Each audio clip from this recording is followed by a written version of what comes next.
Now, if you didn't see my other video about voice coil rubbing, check that out. Because the other speaker, the one over there, I was getting voice coil rubbing on, and I fixed it, at least temporarily, by rotating the woofer 180 degrees and let gravity do its work and move it back down. So if you don't know what the rubbing is, it's like a scratching sound it makes, and there's a gap.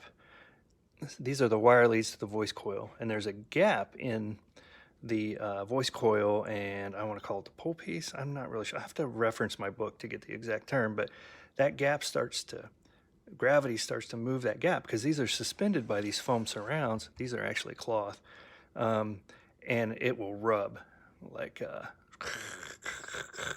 there. How's that?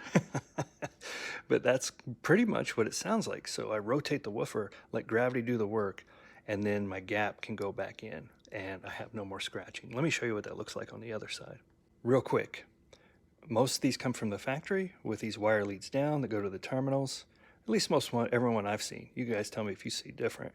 So when I rotate it, these wire terminals will be facing upwards.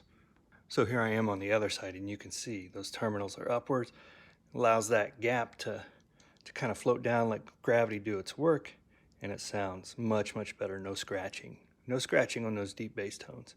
You know, I could play Dazed and Confused and hear, and I'm like, oh my gosh, what is that?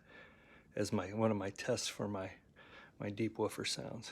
But anyway, guys, that's what I've changed so far. I think I'm going to do a couple review videos on these eventually, probably down the road, but this might be the last one minus the test. I'll probably do some fill, one more test using these new drivers, and maybe wrap this project up, because I do have another one on the way. Hey guys, thanks for watching this video. I hope it helped.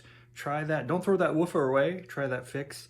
Also, there's an entire series on these speakers. If you're into speakers, check them out, and we'll see you next time.